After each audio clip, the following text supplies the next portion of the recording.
Picture this. You step off the plane in Boston. Brick buildings everywhere.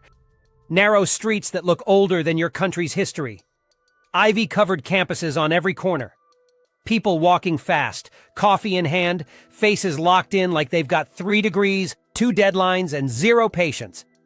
Boston doesn't flex loudly. It doesn't need to. It just knows it matters. Now hard cut. You land in Washington, D.C. Wide roads, massive monuments, government buildings that feel low-key intimidating. People in suits at 10 a.m. already acting like something urgent is happening somewhere important. D.C. doesn't feel historic. It feels active. Boston feels like stored power. D.C. feels like power in motion. Both cities run America, just in completely different ways. And you feel that difference immediately. City vibe. Academic energy versus political hustle. Boston runs on brains. This is Harvard, MIT, Boston University territory. The air feels intellectual. Conversations sound like debates. People casually drop facts like it's normal. Boston energy is competitive but quiet about it. Nobody screams success. They assume it. Washington, D.C. is a different beast. D.C. runs on influence. Politics, policy, law, media, think tanks, lobbyists, consultants. Everyone either knows someone important, works with someone important, or wants to become someone important. Boston Energy says, I studied hard. DC Energy says, I'm connected. Cost of living. Pain versus pain with a tie. Let's keep it real. Both cities are expensive. No sugarcoating. Boston rent is wild. A decent one-bedroom can easily run you $2,500 to $3,200.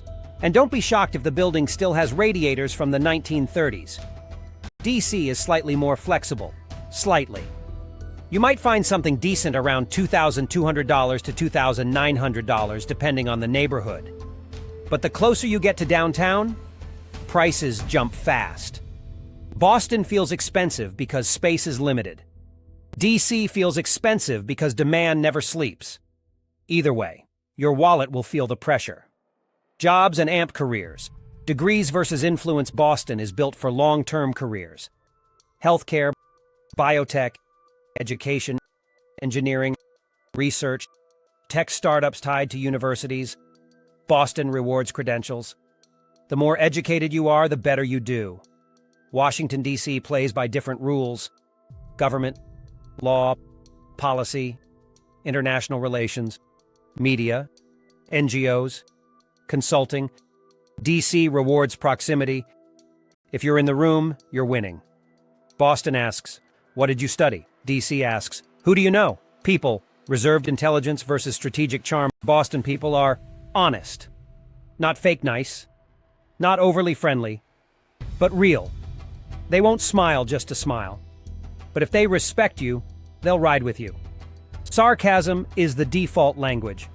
Small talk is optional. Washington, D.C. people are polished, very professional, very articulate, very intentional. But sometimes it feels like everyone is networking, even at brunch. You're never 100% sure if the conversation is genuine or strategic. Boston is blunt honesty. D.C. is smooth calculation. Lifestyle, campus life versus career life. Boston feels like a college town that never grew out of it. Bookstores, libraries, cafes, quiet neighborhoods. People actually go home at night. Life feels structured, focused, balanced. Washington, D.C. feels career-driven. Happy hours turn into networking events. Weekends involve panels, conferences, and events. People are always working on something. Boston life is about personal growth. D.C. life is about professional momentum. Public transportation. Old soul versus modern system. Boston's transit system? Legendary. And not always in a good way. The T is old. Delays happen. Breakdowns happen. Complaining is part of the culture. But it works. DC Metro, on the other hand? Clean. Efficient. Organized. Tourist-friendly. One of the best transit systems in the U.S. Boston Transit has character. DC Transit has discipline. Food scene. Comfort classics versus global flavor. Boston food is underrated. Seafood, clam chowder, lobster rolls, Italian food in the North End, comfort food done right. DC food scene is global, Ethiopian, Middle Eastern, Asian fusion, international fine dining. DC reflects the world, Boston reflects New England. Different flavors, both hit hard. Weather, cold grit versus humid reality. Boston winters are brutal. Snow, wind, cold that cuts through everything. Locals wear it like a badge of honor. DC winters are milder, but summers? Hot, humid, sticky. Boston freezes you. DC steams you. Pick your struggle. Nightlife, low-key versus power socializing. Boston nightlife is chill. Bars, small clubs, live music. Nothing too wild. It's more about conversations than chaos. DC nightlife is subtle flexing. Rooftop lounges, upscale bars, professional crowds. People dress like they're heading somewhere important after. Boston nights feel casual. DC nights feel curated. Long-term living, stability versus opportunity. Boston is built for stability.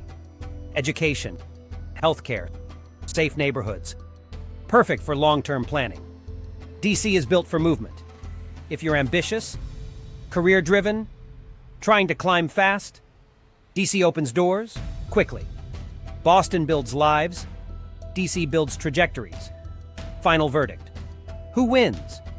Choose Boston if you want. Strong education culture, long-term stability, intellectual community, historic charm, quiet confidence. Choose Washington, D.C. if you want. Career acceleration, political and media influence, powerful networking, global exposure, fast professional growth. 2 elite cities.